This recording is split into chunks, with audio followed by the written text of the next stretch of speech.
بسم اللہ الرحمن الرحیم۔ شروع اللہ کے نام سے جو بڑا مہربان اور نہایت رحم والا ہے۔ تو دوستو، آج ہم آپ کو ایک حضرت عمر فاروق کی عدالت میں ایک ایمان افروز واقعہ سنانے جا رہے ہیں۔ امیر المومنین حضرت عمر فاروق رضی اللہ تعالیٰ عنہ کی عدالت عالیہ میں ایک مقدمہ پیش ہوا۔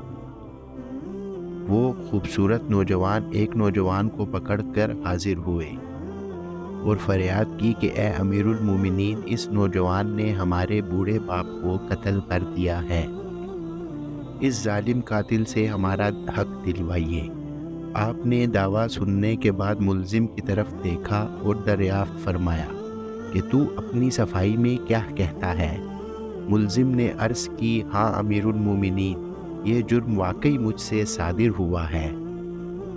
میں نے زور سے ایک پتھر سے اسے مارا تھا جس سے وہ ہلاک ہو گیا تھا۔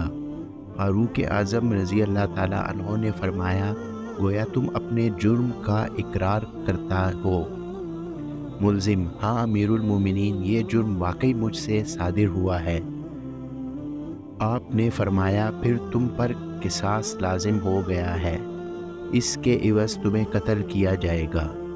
ملزم نے جواب دیا، آقا، مجھے آپ کے حکم اور شریعت مطہرہ کے فتوے سے انکار نہیں، البتہ میں ایک گزارش کرنا چاہتا ہوں۔ آپ بولے، بولو۔ ارشاد ہوا، عرض کی 3 دن کی مہلت چاہتا ہوں، 3 دن بعد حاضر خدمت ہو جاؤں گا۔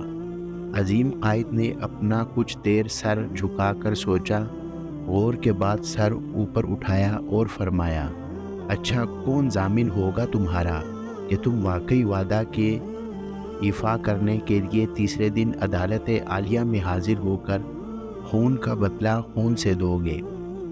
عمر فاروق کے اس ارشاد پر اس جوان نے پر امید نظروں سے حاضرین مجلس کا جائزہ کے بعد حضرت ابو ذر غفاری کے متدین پر نگاہ گاڑتے ہوئے اشارہ کر کے کہا، یہ میری ضمانت دیں گے؟ خلیفہ رسول نے ان سے دریافت فرمایا تو انہوں نے کہا، بے شک میں ضمانت دیتا ہوں۔ نوجوان 3 دن بعد تکمیل قصاص کے لیے عدالت میں حاضر ضرور ہوگا۔ اس ضمانت کے بعد ملزم کو چھوڑ دیا گیا۔ 2 دن گزر گئے اور تیسرا دن آ گیا۔ جلیل القدر صحابہ اور مشیران خلافت دربار میں جمع ہوئے۔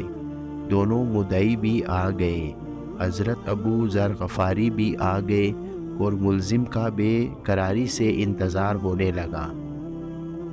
جوں جوں وقت گزرتا جا رہا تھا، صحابہ کرام کا اضطراب بڑھتا جا رہا تھا، کیونکہ ملزم ابھی تک نہیں پہنچا تھا اور وہ وقت قریب آ رہا تھا اور صحابہ ابو ذر کی نسبت پر پریشانی ہونے لگی۔ 1-2 مرتبہ مدعیوں نے بھی دریافت کیا، مگر انہوں نے ہر مرتبہ یہی جواب دیا، اگر 3 یوم گزر گئے اور ملزم نہ آیا تو میں اپنی ضمانت پوری کروں گا، پریشانی کی کوئی بات نہیں۔ جب حاضرین پریشانی کی انتہا پر پہنچ گئے اور دل دہلانے والے انجام کے تصور سے سہم گئے، اچانک ایک طرف سے ملزم دربار میں حاضر ہوا۔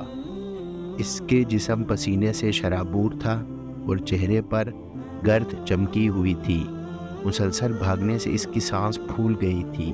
اس نے آتے ہی سلام کیا اور عرض کیا، اللہ تعالیٰ کا جو حکم ہے بجا لایا جائے۔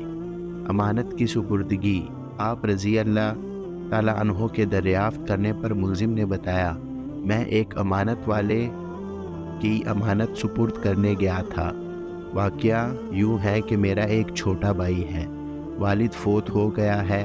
موت سے پہلے اس نے میرے پاس چھوٹے بھائی کے لیے کچھ سونا رکھا تھا اور وصیت کی تھی کہ جب وہ جوان ہو جائے تو اس کے سپرد کر دینا۔ وہ سونا ایک جگہ رکھ آیا تھا جس کا مجھے ہی علم تھا اور اس میں وہ سونا اس کے سپرد کرنے گیا تھا۔ الحمدللہ میں نے امانت اس کے سپرد کر دی جس کی وہ تھی۔ امیر المومنین